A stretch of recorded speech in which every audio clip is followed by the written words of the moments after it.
It's Emil. It's Emil Guillermo in my Asian American Native Hawaiian Pacific Islander yellow. We're not all yellow though. You know, it used to be a thing where you say, "Oh, the yellow guys, the Asians."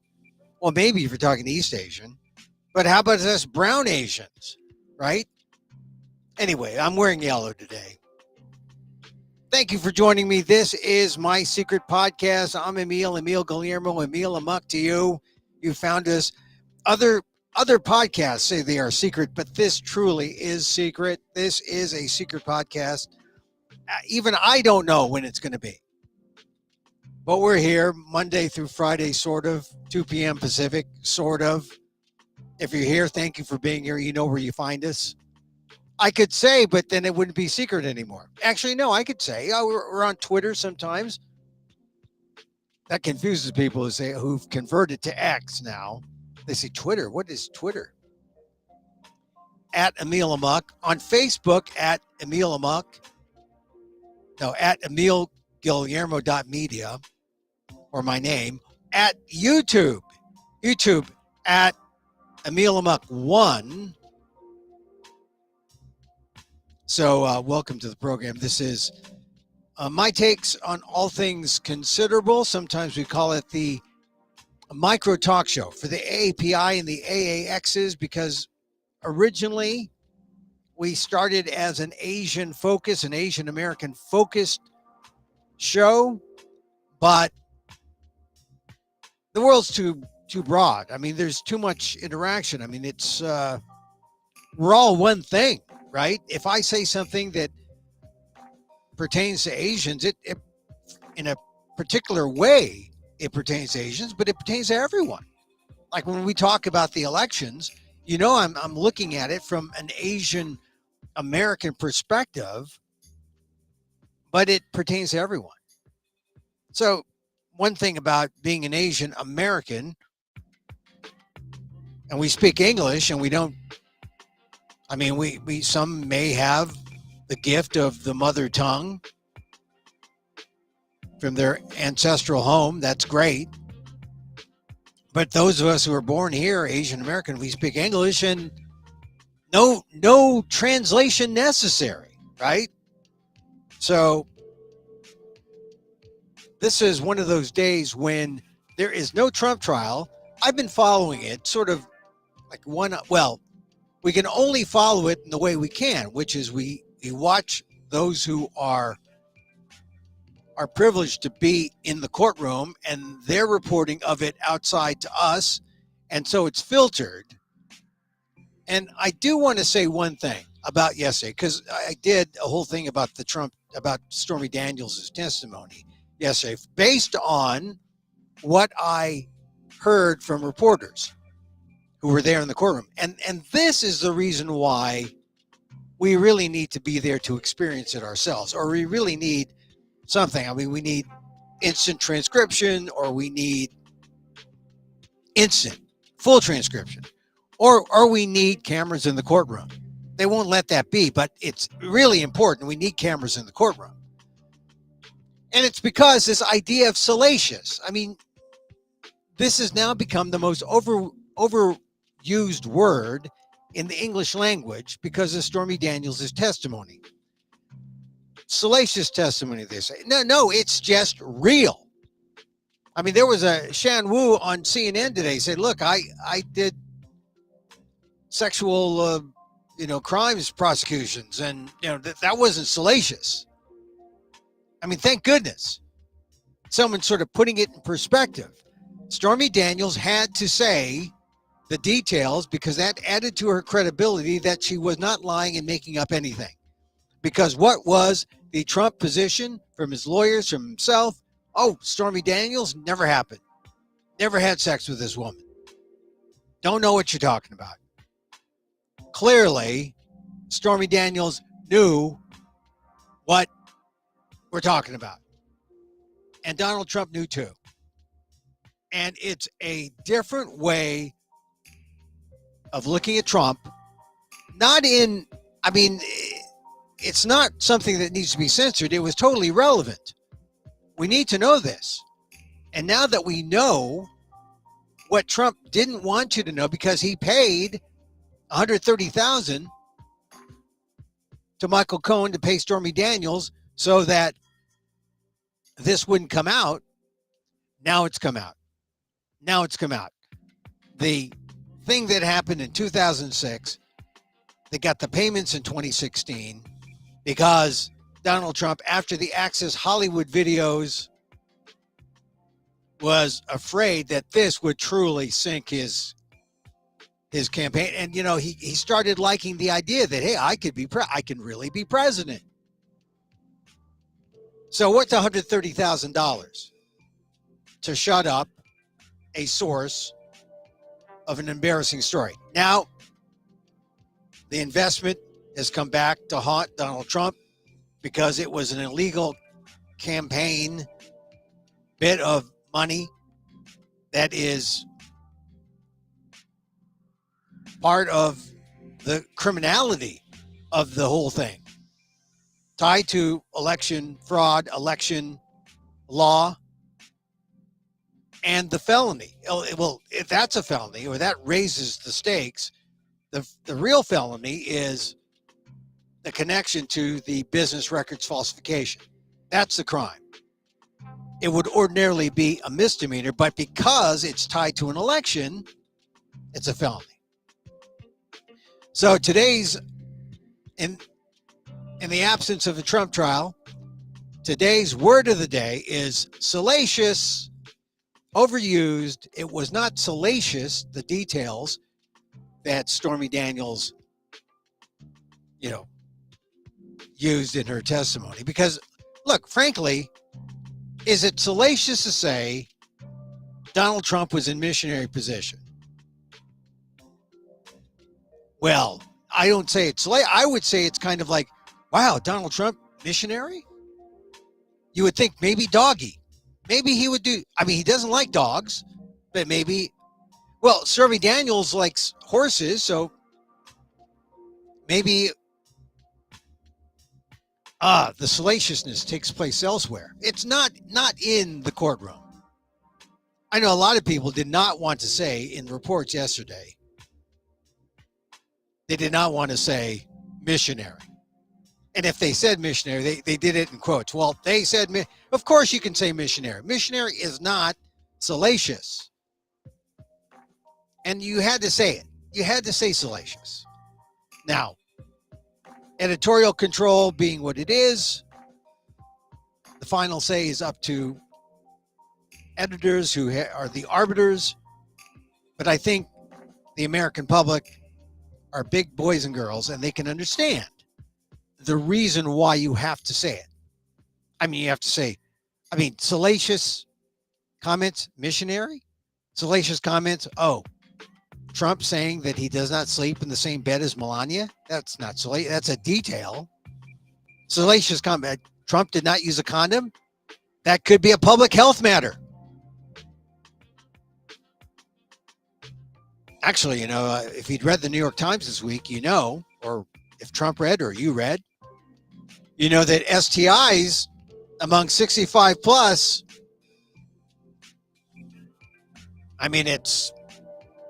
they're like one of the fastest growing demos for STIs. Oh, that's the CDC saying. No, that was 50 plus, Emil. Okay, or whatever it is.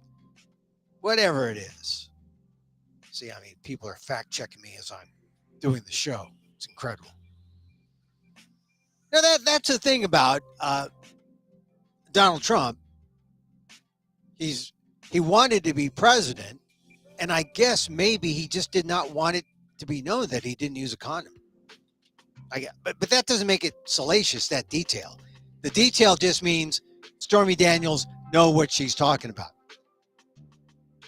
Another salacious detail. It was over in a hurry, or over quick, she said, indicating it wasn't exactly a lasting experience. I think there are some limericks that last longer than the Donald Trump sexual experience, I guess. And we're talking about 2006. So Lord knows the length of the Donald Trump sexual experience in 2024. 18 years later, it's probably half of that time. I don't know, but Stormy Daniels would be singing the blues. So those are the details that I saw once reporters were reporting back from the trial.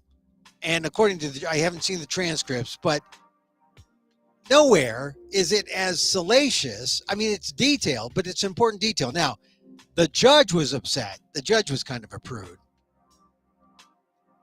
and was wondering why the prosecution didn't object more strenuously or more frequently than it did.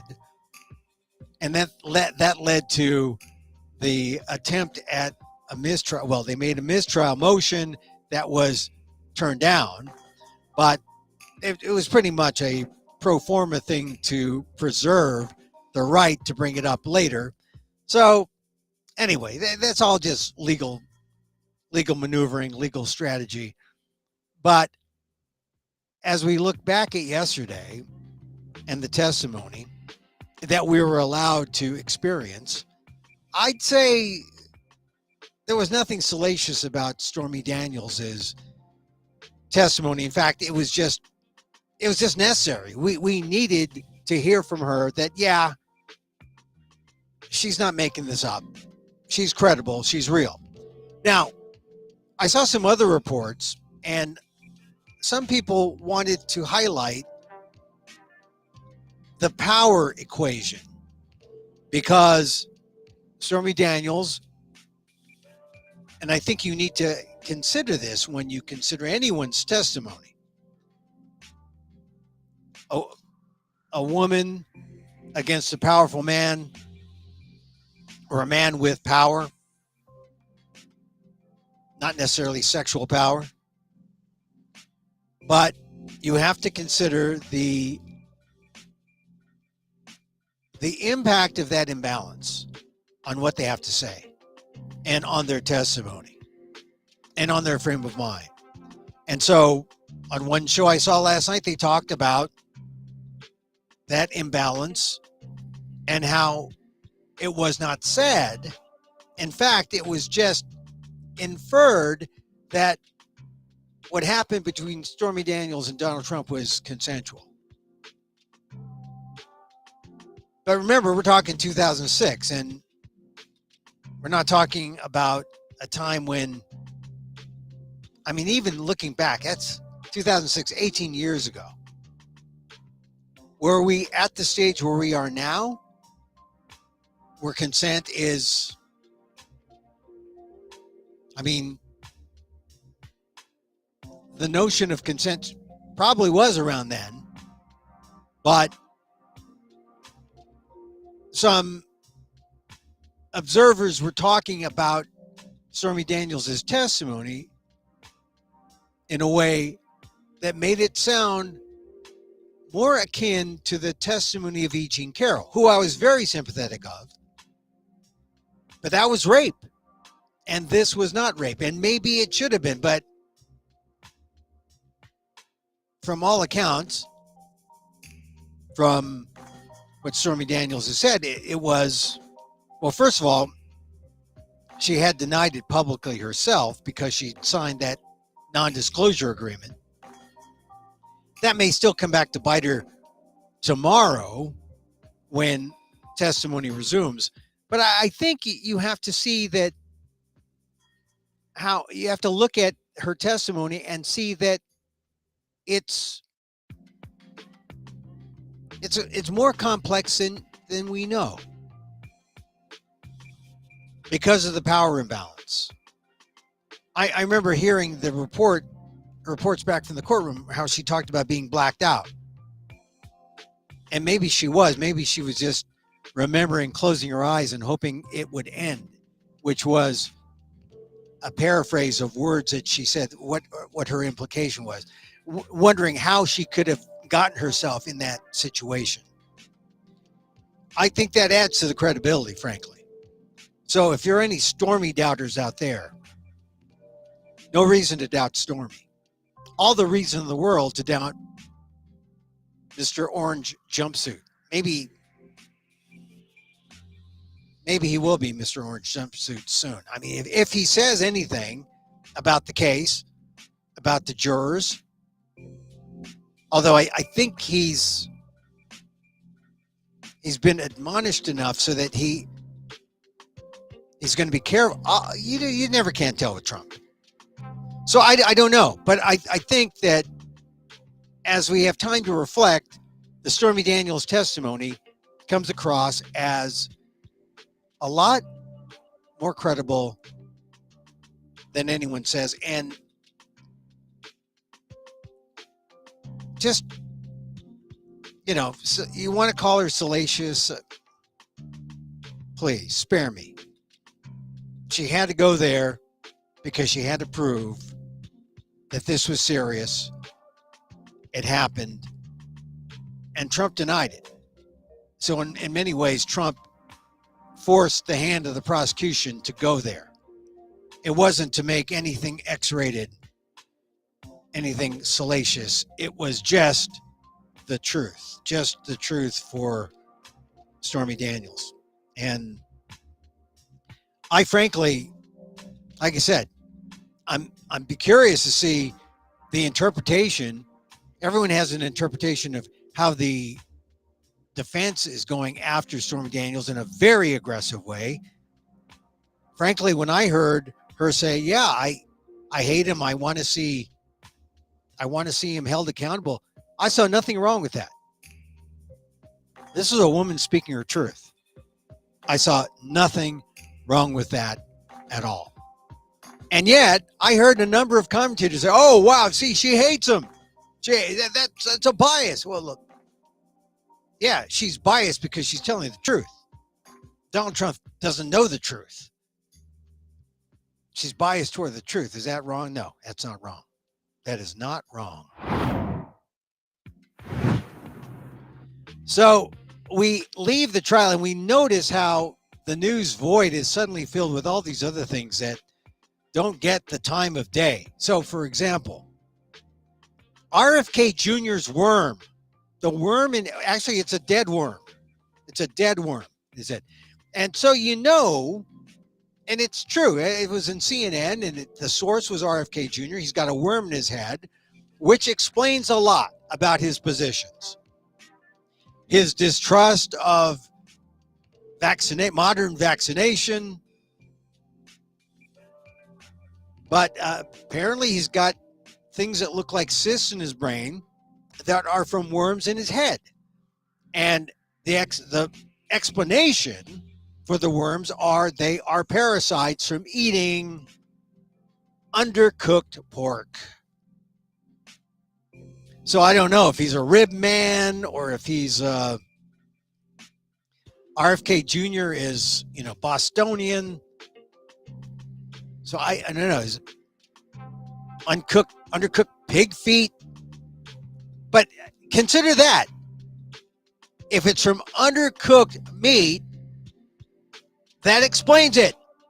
RFK Jr. is a meathead. I just had to say that. I mean, it serves you right. If you don't cook your pork, things happen. Parasites happen. And that's what happened to RFK Jr. All right, so he apparently wants to debate Donald Trump. Now, that would be kind of an interesting debate. Not necessarily because it just would be entertaining, because that's Trump's style. Trump's style is debating a wormhead and it's not really consequential, and it may take votes away from Trump and RFK Jr. to go to Joe Biden. That's why it would be good. But RFK Jr. is saying, hey, I'd like to debate somebody. Hey, in election news, you saw this in Wisconsin, is it? They had a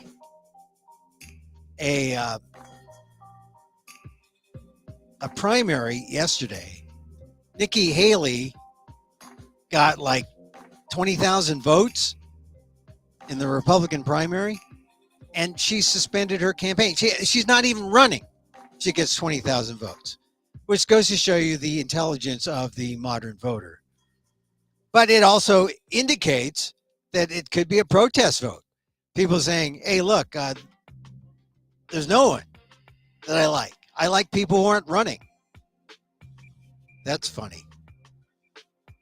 Now we have to check to see if the people who voted for Nikki Haley were actually living or dead. That would say, oh, people voting for someone not running would have to be a dead voter or something like that. I want to talk about a conversation I had with a friend. A friend of mine called me just out of the blue. We're talking about stuff. And he said, you know, he's a lawyer. He said, you know, Harvard really screwed up on the affirmative action case. I said, well, yeah, you know, it could be. They won at the local level. The opposition appealed. They won at the appellate level, and then the opposition appealed, and they went to the Supreme Court. And here's the thing. The takeaway for me is, as long as we have a 6-3 conservative court, where a man who should be ousted, Clarence Thomas, is still in the court, and a man who isn't really clear about where he stands, John Roberts, and we have Gorsuch and Alito, who is Mr. Theocrat. Legal folks are just going to have to strategize differently. They're going to have to say, we can't go to court, because if it ends up with a long tail to the Supreme Court and the Supreme Court is conservative, we're going to lose. So what's needed is a strategy. If you have a legal strategy to correct a wrong, to, you know, seek justice, you can sue, then settle. Because that would be faster, quicker, easier than a case where you argue to the hilt and it goes to the court. It takes years, the court, 6-3 court, you'll lose. Save the court option for when the court is on your side. That was a takeaway I got from talking to my friend, a lawyer who said, and he's worked in government, he's worked in the public and private sectors, and he just said Harvard blew it when they went after the anti-affirmative action folks who had a problem with the policies at Harvard. The better answer would have been, Harvard, change your policy. Adjust your policy. Do something. Settle with these guys. Keep it going, or end it in a settlement, or keep it going in the lower courts, because once you get to the Supreme Court level, you're almost guaranteed to lose. And here's the thing. Harvard was arrogant. Harvard said, look, you're coming after us. We're Harvard. We're going to go get you. We're going to stand by our policy. We're not going to change. They won in the lower courts. It was appealed to the higher courts. They lost. That was almost predictable. Better strategy? Forget the courts. Harvard should have simply adjusted their policy. Simply adjusting their policy would have addressed the problem that the plaintiffs had. In this case, it was Asian Americans who claimed that something was wrong with what is known as affirmative action, their admissions policies. Adjusting the policy to address the grievances of the plaintiffs, they could have settled, they could have made it right for Harvard. It would have stopped the case there. It wouldn't have gone to the Supreme Court. Because look what happened. Now that Harvard went to the Supreme Court and lost, the simple policy at Harvard can't be changed now. There's no affirmative action. And now the decision at the Supreme Court applies to everyone. Everyone. That's arrogance. That's the fault of Harvard. And that made me think, because I hadn't thought of it that way. I thought, well, yeah, I mean, they had to fight. Well, look, who were the plaintiffs? The plaintiffs were handpicked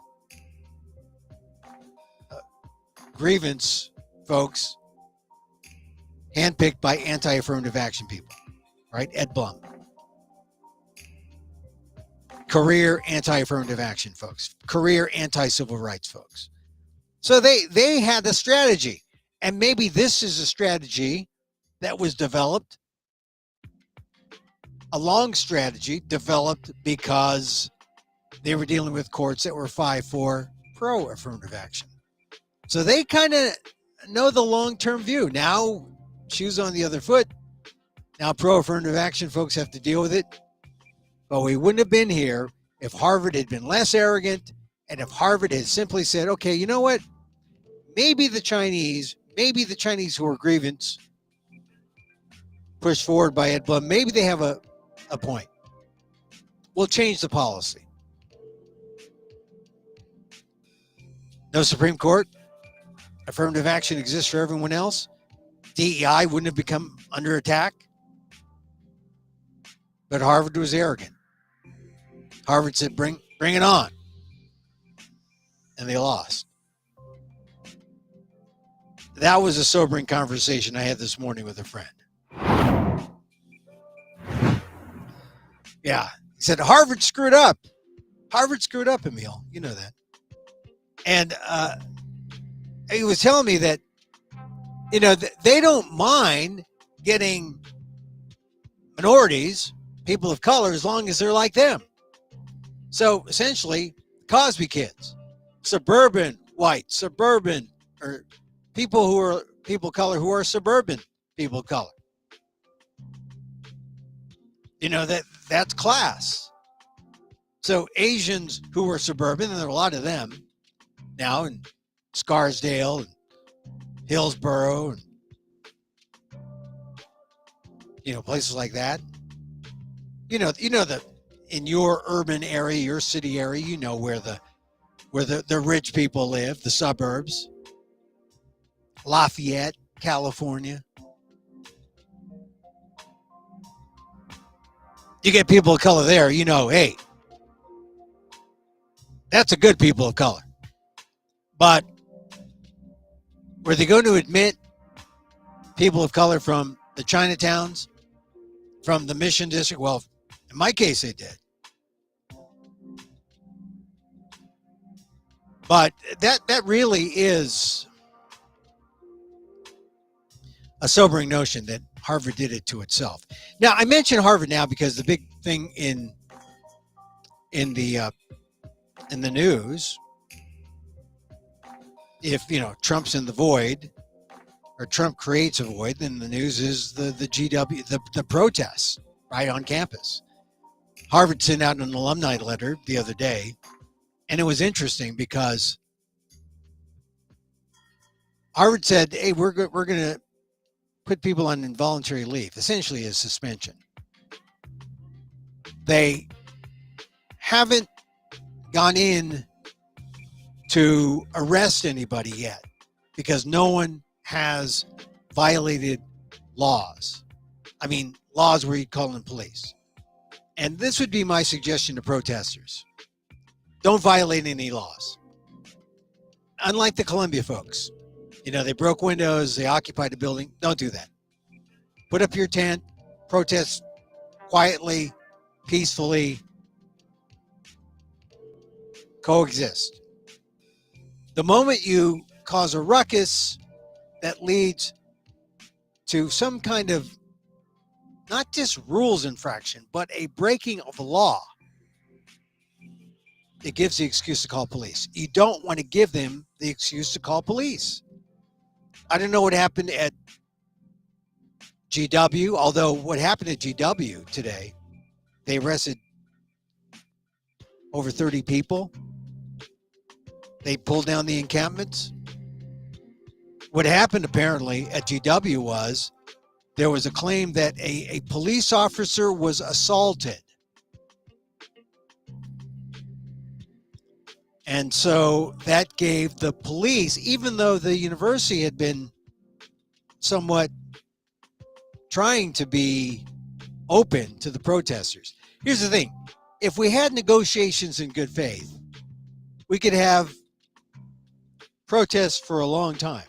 I mean, we should have protests for a long time. I mean, until something is settled. But we shouldn't have violence. You call police, you're going to get violence. Someone breaks the law, you're going to have violence. So, don't break a law. You can break university laws. That's worth breaking because that's like insider stuff, and that's the university. You got to deal with the university's legal system, and they're more likely to be kind to you if you're paying your tuition $70,000 a year. But as soon as you call in the cops, it's over. I mean, at GW it happened, and it's sad because it didn't have to happen. It happened at GW. I think it happened at UMass. There was some arrests. And I think there's a way out of this if people are really protesting and negotiating in good faith. I mean, all the administrators want is they want a graduation, right? They want a campus that's free of any kind of negativity or what they perceive as negativity. So they don't know what to do with these protesters, what to do with them. They want them out. But the best thing to do is say, hey, protest is part of America. Let it happen. Protesters should respect the rights of others, not harass, not get in the way of others, not blame people of a certain race for the actions of a government that is not a part of those people. I mean, we just need a certain amount of mutual respect, and if they're earnest and serious about protest. Northwestern said, hey, instead of dozens of tents, you can have a couple tents, maybe one. I mean, there's a way to make sure there's protests.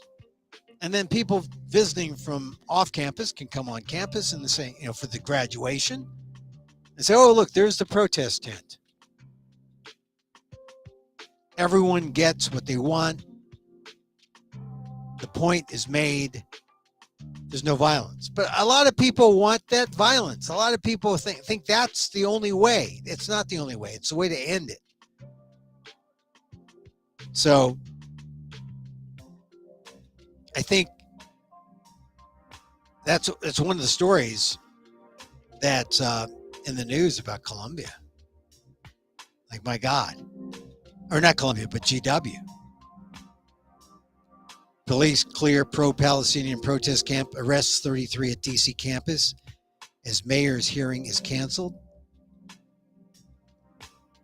Dozens arrested at GW in DC as protest encampment is cleared. I mean,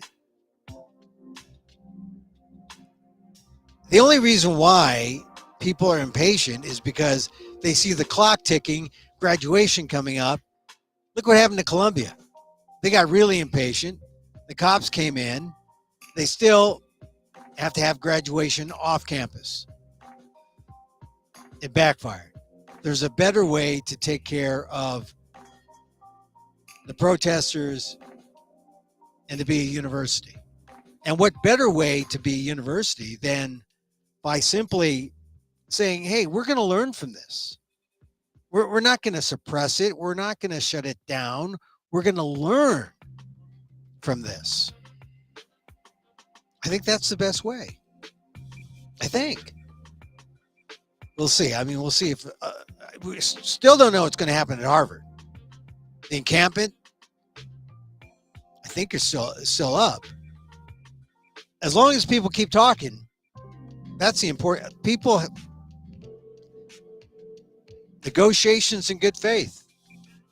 That's always the key. All right, it's Asian American Native Hawaiian Pacific Islander Month. And, you know, it's always astonishing how little people know about where the Asians are. Like who is the number one Asian group in your particular state? It surprised you. It'll surprise you. And maybe I should put this map up, because this map is always, it's always interesting to see, well, where are the Asians, Emil? Well, let me show you. Here's my Asian map, and okay, so I got my cursor here, and we're looking at where all the Asians are. Now, some people say, "Oh, Asians are just Chinese." Well, look at the map. The Chinese are this color here, and Chinese are Asian, are the number one race, and only in 1, 2, 3, 4, 5, 6, 7, 8, 9, 10, 11, 12, 13 states. Only in 13 states, Chinese are number one. They're number one in Washington, in Oregon, in California, in Utah, Colorado, Wyoming. That's Gold Mountain, baby, right? Transcontinental Railroad. They're number one in Missouri. They're number one in New York, Maine, Vermont, Massachusetts, Rhode Island, and D.C. That's where Chinese are the number one Asian group. That's it. But look where the Indians are number one. Indians. I mean, you can say, hey, they're South Asian. They need their own group. Well, they're Asian. Indians, we used to say, oh, of course, they're in New York and Connecticut and New Jersey. That was their base for the longest time. Still number one. Connecticut, New Jersey, Delaware, Maryland, New Hampshire. Okay? Indian. Also, Pennsylvania, West Virginia, North Carolina, South Carolina, Georgia, Florida. Oh my God. Really, Emil? Yeah. Tennessee, Kentucky, Ohio. Indians are number one in Ohio. Indiana. Of course, Indians would be number one in Indiana. Illinois, Michigan, number one in Michigan. Iowa, Arkansas, the Indians. Kansas, Texas, Arizona. My God, I mean, that's a lot of Indians who are number one in those states. So you pull into a all-you-can-eat place, a buffet in Kansas or in Iowa, and it's an Indian buffet, go for it. I mean, that's going to be good food. They're the number one Asian group. Chinese buffet, maybe it'll be good in Iowa. But the Indian buffet, I'm telling you, I was just surprised when I looked at it. Now Filipino, I'm Filipino. Filipinos, the number one Asian group. West Virginia, North and South Dakota. That's right. Maybe we can get rid of Kristi Noem. Montana. Oh, that Grizzly Adams Filipino. Idaho. Brown potatoes. Nevada, because we love those slot machines. New Mexico. Alaska and Hawaii.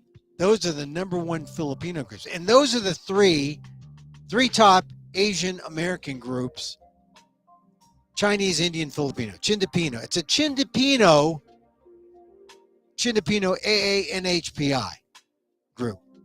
As we celebrate Asian Pacific American Heritage Month, I just think you need to know. You need to know where your Asians are, who your Asians are, who is number one, right? You need to know that. Now, another interesting thing about this map is now I lost him. Oh, here it is. The Vietnamese, where are they number one? The Vietnamese are number one in Nebraska. You might say Texas because that's where they were first. They're number one in Nebraska, number one in Oklahoma. Damn, that's why those bun mi's are good there in Oklahoma. Mississippi, Louisiana. Those are, I mean, they should be in Texas, right? Because that's where most of the people from Vietnam came first. But it looks like they migrated mostly to Louisiana and Mississippi. But those are Vietnamese places. Mississippi, Vietnamese, Louisiana, Oklahoma, Nebraska, no water. Nebraska for the Vietnamese. All right, how about where the Hmong? Oh, you know who the Hmong are. They're not all in Fresno, California. They're in Wisconsin and Minnesota. That's where they're number one. They've got those two locked in. And then the Koreans, there's only one state where the Koreans are number one, and that would be Alabama. Can you believe the Koreans in Alabama? I'm just saying, that's an unusual thing.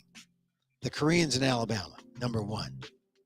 So now you know where your Asians are. I mean, look, it's Asian American, Native Hawaiian, Pacific Islander Heritage Month. And you say, hey, it's a Nippy month.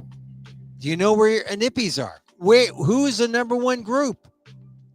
What's the number one Nippy group? And like I said, it's not the Chinese. Well, the Chinese are number one, but they're not number one in a whole lot of states. Some states, California, New York, Oregon, Washington, those states. But a lot of those generational things from like Gold Mountain, 19th century, that's where they're number one. Colorado, I was about Wyoming. You know, the rest, number two group, Indian, number one, almost Northeast, South, big in the South. Had no idea the Indians were as big in Florida as big in Texas. I lived in Texas for a while. I don't think when I was in Texas in 1975 and in 1980, I didn't see many Indians. This has to be a recent thing. So anyway, that's from the Pew Research Institute, giving a look-see into where the Asians are. And, you know, Filipinos, I can't imagine why the Filipinos are all up north in like North Dakota, South Dakota, Montana. Maybe they were looking for the caribou. Oh, those are moose. I mean, the Filipinos are in they're in Alaska. They're also in Hawaii. But that's new. I mean, not new, but it's startling to know that Filipinos are in Montana, North and South Dakota, in Idaho, in Nevada. You know, there's a lot of union activity. Filipinos big, SEIU hotel, that sort of thing. But and then we got that little small patch that little small patch in the West Virginia Filipinos. Oh my God. The real McCoys right there. Here's the surprising thing. I have in-laws in Ohio, and Indians are big in Ohio. So a little show and tell here on the show, trying to share with you where are people in this Asian American Native Hawaiian Pacific Islander Heritage Month. Here's some things also I want to share. Change my screen. This is interesting, I think, since we're talking about the vote. And if you go to my ALDEF blog, I talk about Stormy Daniels, and the whole key thing about Stormy Daniels' information that she had sex with Trump is this is information that Trump didn't want you to know in 2016 because he feared that it would sink his chances of becoming president. Now that you know, if you voted for him, would it have changed your vote? I think that's really the crux of what was coming down yesterday and will continue as Stormy Daniels continues her testimony, that this is all news Trump didn't want you to hear because he thought it would hurt you. So I just went to these facts that I think are important about this year's election. Because Asian Americans voting, that's an important thing. 15 million Asian Americans will be eligible to vote. 15 million this November. And it makes up 6.1% of all eligible voters. 6.1% of all eligible voters. Margin of error in a poll is 5%. If Asian Americans voted as a bloc, we'd be pretty powerful. And for the most part, we do. But, I mean, it's like 70% tend to be Democrat. I mean, that's why we're a significant number, Asian Americans. 6% of all eligible voters, the fastest growing racial or ethnic group in the U.S. electorate, according to Pew. Look at that. 15 million eligible voters in 2024, 6.1% of the electorate, and it's only growing up higher. In 2016, we were just 4.9%. In 2008, just a few years after Stormy Daniels and Donald Trump had their thing in Lake Tahoe, it was like just into the threes, 3.7%. And at the turn of the millennium, right? 2.8%. Look at 3 times now. In a generation, it's gone up 3 times. The number of eligible voters. One thing I heard today, I heard people saying, young people are voting, and I'm talking about people who are under 30. And all they know is Trump. All they know is the worst part of democracy. They don't know the greatest parts of democracy. They don't know what happened when Johnson came in and tried to form the Great Society and tried to, you got civil rights through. You got all the employment stuff. The Great Society under Johnson from 64 on. Tremendous. People weren't even born then. What Trump is doing now is he's reversing all this stuff. And it comes at a time when, hey, look at the eligible voter population among Asians. We've nearly tripled, right? Doubled. 2.8 to 6.1 in 24 years. And here's the thing. As of 2022, most Asian American eligible voters live in only 5 states. So maybe this is a call for an Asian American diaspora. Live somewhere else, spread your wealth. But then, the reason why we're powerful in New York, Texas, Hawaii, New Jersey, California is because we band together. But those are the Asian American states, voter-wise. New Jersey, 575,000. New York, 1.2 million. Hawaii, 580,000. Texas, 1.1 million. California, 4.4 million voters. I mean, I was born and raised here. Fortunate to be born and raised here, but that's reason to stay here.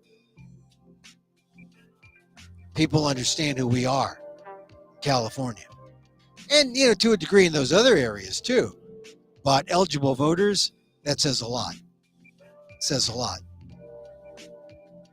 Hawaii is the only state where Asian Americans make up a majority of the eligible voter population. I mean, when I was working in Hawaii in 2005, 2005. I was just amazed. Asian Americans, State House. And right now, we got Mazie Hirono. Mazie Hirono she was governor when I knew her. Or not governor, but a lieutenant governor. And so forth and so on. A majority of Asian American eligible voters are naturalized citizens, not U.S. born citizens. Naturalized. That means they had to take a test. They had to take a test to be an American. That's something. Asian American eligible voters are more likely than overall eligible voters to have a bachelor's degree. We're smart. And this is from Pew. So now you know a little bit more about Asian Americans, and aren't you better for it? You're better, and you have that knowledge base. All right, I'm going to end today talking about something I teased a while back, but one of the stories I tell in my Emil Amok, Los NPR host, wily Filipino vegan trans dad. Actually, it's a story that doesn't come up too often, but sometimes it does. It has in the past in my Amok monologues. It's a time that I was told as a hazing in a club. I was told to carry a pineapple throughout my college day, in class, at the dining hall, everywhere. I was asked to tote a pineapple. Yeah, I know. Oh, well, now, it was just a regular pineapple. It was a pineapple that was it probably wasn't, although I think it was like the tail end of the Hawaiian pineapple years. Because, most of the pineapples are now from Guatemala and Ecuador, places like that. Because now all the pineapples are genetically engineered and they do stuff to them. Well, now I was really shocked to find there's a pineapple called the Ruby Glow pineapple. The Ruby Glow pineapple isn't like a regular pineapple. It is a $395 pineapple, a $400 pineapple. And you could buy it year round. It's like a pound up to 2 pounds, or 1.75 pounds, a pound and 3/4, year round from Costa Rica. And here's what they say. The highly sought after Ruby Glow pineapple, copyrighted fruits and vegetables, stay away. Previously only available in Asia, has finally arrived in America. It's rare, 15 years in the making, the Ruby Glow. They say this meld of a classic pineapple and the rare Murata Mm. The Murata variety results in a striking jewel-toned exterior and rich citron yellow flesh that delivers a luxurious smooth flavor with minimal acidity. I know, you know how you get pineapples and maybe if you're allergic to pineapples and it makes you break out in a rash, maybe you get a better rash. Maybe that. Imagine gifting for indulging in a fruit this majestic, impeccably presented in a packaging worthy of fine art that you're going to eat. Ah, well, of course you're going to eat the Ruby Gold pineapple. You're not going to eat Manet's water lilies or Monet's water lilies, but you're going to eat this Ruby Gold pineapple. It is the pinnacle of luxury fruit. And I had to stop for a second and think, man, if they had this in the 70s and they had me carrying around a Ruby Glow pineapple, then it would have been a different matter. It would have been, I would have said, hey, it would be like carrying a Louis Vuitton bag, only in pineapple form. It would have been, oh, I'm carrying a Ruby Glow pineapple. Ah, wouldn't you want to be me? Now, here's some explanations of why they did this. Hawaii prohibits the shipment of any pineapple into their state. So Hawaiians can't get this. You know, Hawaiians are very protective of their fruit and vegetables. I mean, real fruits and vegetables, not just, you know, the metaphorical fruits and vegetables. But Ruby Glow, I don't know. Pineapples are a lot of work. But really, once you know how to cut a pineapple, and it's really, really quite easy. Cut the top, cut the bottom, slice it in half, do it in quarters, boom. And then, you know, you can husk it, take the skin out. But you gotta have a good knife, right? You gotta have a good knife, otherwise eating pineapples are a chore. I mean, I go pine nuts or apples, but pineapples, you know, I can, but it's work. Canned pineapples. Then I can eat pineapples if I get canned pineapples. But real pineapples, it's a problem. It's a problem. I'm telling you, it's a problem. So would you buy a Ruby Glow pineapple? I don't know. Meal. Well, it's important because, you know, I started, the only fruit I went really crazy about, and this is from the time I lived in Hawaii, I love the Hawaiian papayas. Hawaiian papayas are, as Tony the Tiger would say, they're great. But only recently they allowed them to come out of Hawaii because for some reason you never see Hawaiian pine. They're pricey. I started seeing them a little bit in some of the Asian stores. But now Hawaiian papaya, as differentiated from Mexican papaya. Mexican papaya, I'm sorry. I'm sure there's a place for you in some cuisine, but Mexican papaya, Hawaiian papaya. So anyway, I share this idea about the Ruby Glow pineapple because it's $400, and I just think it's ridiculous. $400, Ruby Glow pineapple. All right, that's it for our show today. I just wanted to talk and let you know what's on. This is just a talk show.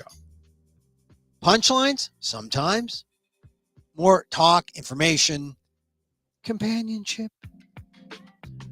And I should tell you about the Orlando Fringe. The Orlando Fringe is the biggest, believed to be the biggest theatrical festival in North America. That's what it billed itself as for a while. I don't know if that's still true, but it's happening. I'll be there next Tuesday. Show opens on Thursday. Tuesday is like tech, and I'm going to be doing a little something. And it should be fun. I'm doing the same show that I did in New York. Emil, Amok, Lost NPR host, wily Filipino vegan trans dad. If you want to go to it and you happen to be in Orlando, go to a.tix, T-I-X link, a.tixlink.co, co/amok, A-M-O-K, a.tixlink.co/amok, A-M-O-K, or just go to amok.com and then go to the link there. And that'll take you to a site where you can order your tickets and see my show, go to Orlando, have a good time in Florida. It'll be fun. But if you're not, well, send me an email and say, hey, we'd like to see your show. There's like 5 of us here in Wyoming. Won't you come? Yeah, I might. So that's happening. Orlando Fringe should be fun. Lots of shows, lots of people, and it's just an exciting time. And an exciting time. And then, who knows? Maybe I'll do some one-shots around the country.